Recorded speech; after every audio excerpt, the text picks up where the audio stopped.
Wherefore, Series 2, Episode 31. As a hill, Orion Jenkins knows that he is in trouble. He is being stalked and circled, hunted and threatened. The jazz cyclist menaces his borders and haunts his nights. He no longer enjoys rising under the stars. By day, his waking human self is uneasy and prone to panic. The weight of his hill self leans into his mind, and he no longer knows who he is or what to do. The wakeful human take on Orion Jenkins spends increasing amounts of time just wandering around Stonehouse. He is looking for himself, but he does not know this. As a consequence, he does not make business phone calls, but leaves various employees and freelancers to get on with their appointed tasks. Freed from his nitpicking micromanagement, they are becoming happier and more productive people. There aren't many good things that can be attributed to the jazz cyclist, but this is one of them. It is as he is wandering about lost and troubled that Orion Jenkins encounters the towpath yodeler. Being himself, Orion is inevitably offended by the sound. He is furthermore someone who has scrutinized government advice and is aware that singing increases the risk of spreading the virus. He assumes that yodeling must be even more pernicious than regular singing. There may be no evidence to support that assumption, but people who have prejudices against yodeling to begin with do not take much persuading to attribute other ills to the form. And so it is that historically yodeling has been blamed for lewd behaviour, immodest dress, and a general lowering of standards, along with bread failing to rise, sheep getting lost, and the sudden death of houseplants. Neither the yodeler nor Orion Jenkins have any consciousness of this history. As it is daylight, Orion is not currently a man inside a hill, but a man with a hill inside him. Of the two of them, the hill has the most empathy and intuition. The hill instinctively knows that the yodeler is a good thing. This leaves Orion feeling so conflicted that he has to stop at a bench, unable to work out why he is feeling these incompatible things. Orion does not know that he is a hill, and the hill has only the most tenuous grasp on what it means to spend so much time as the inside of a person. It is a relationship that could do with a lot more work, to be honest. One of them is an immovable object by nature, and the other one is a hill, and this isn't a great basis for communication or mutual understanding. As Orion sits and struggles, the sound of the towpath yodeler continues for some time. He feels both healed and abused by the sound, which is perplexing. Orion doesn't really have the emotional tools for this kind of scenario, and so ends up dealing with it by saying rather unkind things to the ducks.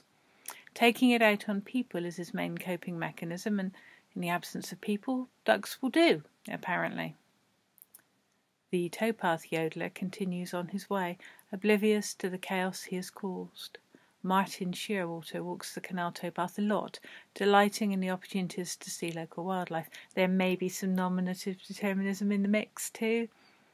The yodeling is new. It pleases him to find that he can yodel. He's so busy being delighted by yodeling that he hasn't thought much about why he has a compulsion to do it, but that's fine. Let's take a small diversion to think about spirits of place. All places have their own character. Like people, some places are more self-aware than others. Some places never give much thought to their own existence and just do what they do. Other places are deeply self-conscious and are active participants in their own existences. Stroud is a rather self-aware, self-conscious sort of place. Being full of wizards, poets, activists, and other such peculiarities, it has become self-aware in self-defence, although there are plenty of times when Stroud wishes it had instead opted for willful obliviousness. Being large and old, Stroud as an entity is not fast-moving, but it does move, and right now it is trying to protect itself from parasites. Like any other entity, Stroud has something a bit like an immune system and cells that will get to work in a crisis. Some of these cells are more aware than others. Marjorie Peaseblossom, for example, has some grasp of her role in the well-being of the area. Martin Shearwater at this stage of his life does not know that he is roughly equivalent to a white blood cell protecting the body of the district from harm. He wanders and warbles in all innocence. He is the antibody. There will be others. He is not the first attempt, exactly just the first promising antidote to the jazz cyclist. Will the cure be worse than the disease? What happens if Stroud fills its towpaths, cyclepaths and pavements with yodeling defences against rampant jazz? Is the medicine bearable? It is early days and none of us know. Stroud is just improvising as best it can and hoping something works. As Martin Shearwater yodels his way along the towpath, 7 different people have woken up with ideas about yarn bombing. All of the wizards have had the same dream where they had to start a toffee factory in the Brunel shopping centre so as to make enough toffee to fill all the potholes in the roads.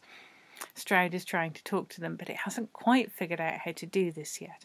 It doesn't help that, having a powerful sense of self-preservation, the town cannot afford to let the wizards know that it exists as a conscious entity, because that would give them quite the wrong sort of ideas. It is not a coincidence that during this time frame, everyone who has ever been involved with Stroud in Bloom has approximately the same dream. In the dream, they are all cultivating pots full of tiny wizards who must be planted at regular intervals around the town. How people envisage the wizard plants varies a lot, and that's very much down to individual taste. It is unfortunate that the weaver once accidentally sat in on a Stroud in Bloom meeting when she was stalking the quiet wizard, and this apparently is enough to include her in the mix. She is tormented by dreams in which she is trying to get various of the actual wizards into plant pots. None of them are cooperative, and this results in something that feels like a hangover but is probably a migraine, and it takes her a long time to recover.